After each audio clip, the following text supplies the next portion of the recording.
Sirius 85 mm f1.4 lens. Kendisi yeni fiyat performans kralı mı? Hadi bakalım.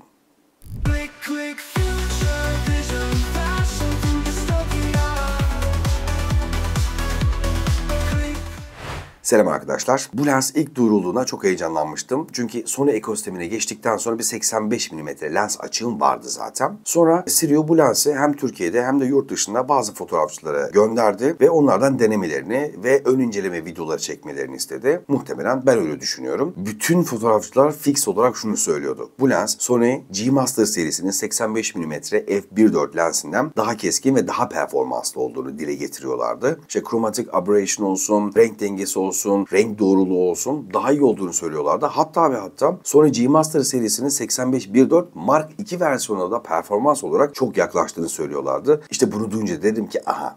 The new king is coming. Hemen ben bunu piyasaya düşer düşmez almalıyım. Instagram sayfalarından bu lensin Türkiye'de satışa sunulduğunu öğrendim. Hemen mesaj yazdım. Sağ olsun Sirius yetkileri çok hızlı bir şekilde dönüş yaptılar ve dediler ki Ankara Murat Azaklı fotoğrafçılıkta bu lensten var. Hemen Murat Hoca'yı aradım. Hocam dedi bu lensten sende varmış. Kaç tane var? 2 tane olduğunu söyledi. Dedim ne olur bir tanesini bana ayır. Sağ olsun Murat Hocam çok yardımcı oldu. Buradan ona da selam olsun. Hemen bir tanesini gittim ertesi gün aldım. Tabii dayanamadım. Kutuyu açtım. Denemeden duramazdım. Onun için bu bir kutu açılış videosu olmayacak. Bu direkt kendi deneyimlerimi anlattığım bir video olacak. Gördüğünüz gibi şık bir çantayla karşımıza çıkıyor. Kaçımız bu çantayı kullanıyoruz bilmiyorum ama bizim modamız şu anda lens. Lense baktığımızda lensin kendi muadillerine göre daha küçük, daha böyle portatif olduğunu görüyoruz boyut olarak. Ağırlık olarak da muadillerinden daha hafif, 540 gramlık bir ağırlığa sahip. Kasası alüminyum alaşımdan yapılmış bir kasa. Gayet dirayetli ve sağlam duruyor. Ben sevdim. Yani hafiflik ve portatiflik bakımından iyi. Şu tarafına baktığımızda 2 tane düğme göreceğiz. Bir tanesi AFMF düğmesi. Bir de AFL tuşu görüyoruz butonu. Basmatik. Bu buton kendi fabrikadan hazır olarak geldiğinde otofokusu kilitliyor. Rahatlıkla kilitli bir şekilde kadrajı değiştirebilmemizi sağlıyor. Ama kullandığınız makine destekliyorsa bu tuşa makinenizden bir kısa yol atayabiliyorsunuz. Bu tarafına geçtiğimizde ise burada bir on-off switch'i göreceğiz. Bu on-off switch anında şurada görmüş olduğunuz diyafram halkasının klik sesini açıp kapatıyor. Mesela hemen bu sesi size bir duyurayım. Şöyle.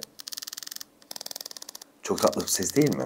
Ben bayılıyorum böyle şeylere. Ama bu diyafram halkasının bence bir sıkıntısı var. Burada bir negatif geri bildirim yapacağım. Diyafram halkasının bir kilit tuşu yok. Birkaç kez yaşadığım deneyimlerim esnasında otomatik moda alıyorum. Bazen elim çarpıyor 16'ya 14'e düşüveriyor diyafram. Sonradan fark ediyorsun diyorsun diyafram değişmiş. Geri düzeltiyorsun ama yani bir kilit tuşunun olması her zaman bence işe yarardı, güzel olurdu diye düşünüyorum. Önce başladığımızda ilk gözümüze çarpan şey filtre çapının 67 mm olması. Ben bunu sevmiyorum. Yani ön cam biraz daha büyük olsa, ben ona mesela 82 mm'lik bir filtre alsam ve diğer küçük boyutlu tüm lenslerimde adaptörle değiştirerek kullanabilsem. Bunu isterdim. Ama olsun belki sonraki lenslere diyelim. Bu arada unutmadan öndeki camda bir kaplama var ve bu kaplama ile beraber hem yağmur damlacıklarının daha rahat akıp gitmesini sağlıyor hem de aynı zamanda parmak izi konusunda daha dirençli bir yapı olmasını sağlamışlar. Bu da iyi bir şey. Toza ve ufak tefek böyle yağmur su sıçramaları gibi şeylere karşı dayanıklı olduğu da dile getirilmiş, haberiniz olsun. Hazır yine cam demişken şundan da bahsedelim. Peş peşe sayıyorum kusura bakmayın. Mümkün olduğunca zamanınızı çalmamak için. İçindeki mercek ve cam olarak da ED, HRI ve asferikal mercek özellikleri kullanmışlar. Bu sayede de renk kırılmalarını, renk dağılmalarını aynı zamanda da görüntünün kenarlarına doğru gerçekleşen o distorsiyonu mümkün olduğunca önüne geçmeyi başarmışlar ki bence başarmışlar. Bu izlemiş olduğum yurt içi ve yurt dışındaki fotoğrafçılar haklıymış. Yani kafamın ucunda bir şüphe vardı. Acaba yani ya koskoca Sony'den başarılı lens yapabilirler mi acaba diye. Tabii G Master 1. seriyi kastediyorum. Çünkü yeni piyasaya girmiş bir marka. Sony kadar köklü değil ama adamlar yapmışlar hakikaten ya. Keskin ve renk konusunda, chromatic aberration konusunda başarılı kareler çok net bir şekilde elde edebiliyorsunuz. Neyse biz devam edelim kasayı tanıtmaya. Arka tarafa döndüğümüzde sevgili arkadaşlar burada metal bir bayonet görüyorsunuz. Hazır bayonet demişken bu lens Sony E serisi, Nikon Z serisi ve Fujifilm X serisi bayonetlere uygun versiyonlarına sahip. Mesela Canon'a ait bir bayoneti yok, haberiniz olsun. Şuraya baktığınızda bir Type-C girişi olduğunu görüyorsunuz ve bu Type-C girişiyle beraber lensin firmware güncellemelerini yapabiliyorsunuz. Bu sayede lensle alakalı ufak tefek problem olduğunda geri dönüşlere göre performans güncellemesi yaparak lensi upgrade edebilecekler. Bu da benim her zaman sevdiğim bir özelliktir. Çünkü her ne kadar mercek olsa da içeride çalışan bir program var. Netleme olsun, fokus hızı olsun gibi. Dolayısıyla iyi bir şey. Bu arada fokus motoru olarak da sessiz ve hızlı bir motora sahip. Ama fokus esnasında tabii ki ister istemez bir fokusta nefes alma etkisi yaratıyor. Ama fiyatı performansı düşünüldüğünde kabul edilebilir bir seviyede diye düşünüyorum. Çünkü tamam bundan çok daha iyi, çok daha kaliteli, çok daha keskin sonuçlar veren markalar, modelleri var. Ama fiyatlarını düşündüğümüzde çok uçuk fiyatlar. Bu bizim gibi fiyat performans ürünü arayan kullanıcıların aradığı bir ürün. Öyleyse bu genel özelliklerden biraz bahsettik. Şimdi sırada sahaya inelim ve sahadaki deneyimlerimizi gözlemleyelim. Evet arkadaşlar, lens hakkında deneyim kazanmak ve bu deneyimleri size sunmak için sahaya indim. Şimdi kamerayı Mertcan'a teslim edeceğim. O bizi görüntü kaydı almaya devam edecek. Lensimiz Sirui. Sirui. Tam olarak ben de nasıl okunduğunu bilmiyorum ama öğreneceğim. Sizin için öğreneceğim. Biraz fotoğraf çekeceğiz. Kameramanımız sevgili Mertcan bu konuda bize yardımcı olurken bazen aksaklıklar çıkabilir. Az önce onu yaşadık. Biraz daha mesela yaklaştığımda kaçacak yerim kalmıyor çünkü. Mesela ufak tefek ben çekimlerle başladım. Orada arkamdan takip edecek beni. Alan derinliğini çok güzel veriyor. Zaten 1.4 olmasının etkisini de burada gösteriyor. F5.6'ya geçtim. Bir çekim daha yaptık. Daha önce 1.4 bir lensim olmadığı için kıyaslama yapamıyorum. Ama ben şu şekilde bakıyorum. Hani fotoğraf çektiğimde fotoğrafta gözüme çok batıyor mu? Beni çok rahatsız ediyor.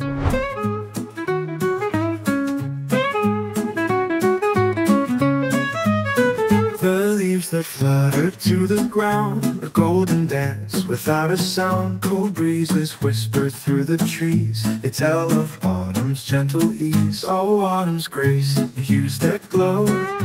Tapestry, the winds do so. With every step we waltz in time, this season's soothing rhyme.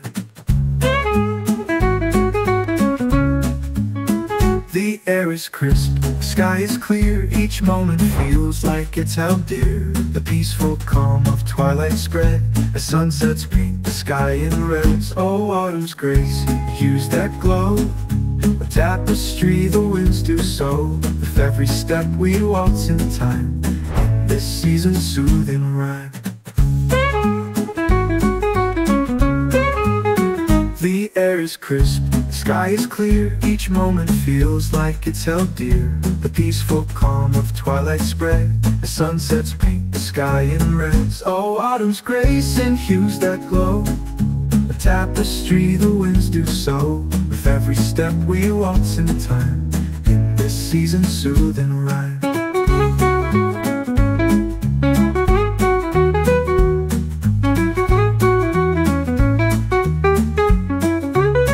The harvest moon casts silver light upon the fields that sleep so tight. Beneath the stars we pause and sigh and drink the beauty. Şimdi Sirui lensimizi bu sisli havada Ankara'nın sisinde deniyoruz. Modelimiz Nedim Biçer. Adam karizmatik, lens güzel, birleşimi de tabii ki güzel oluyor.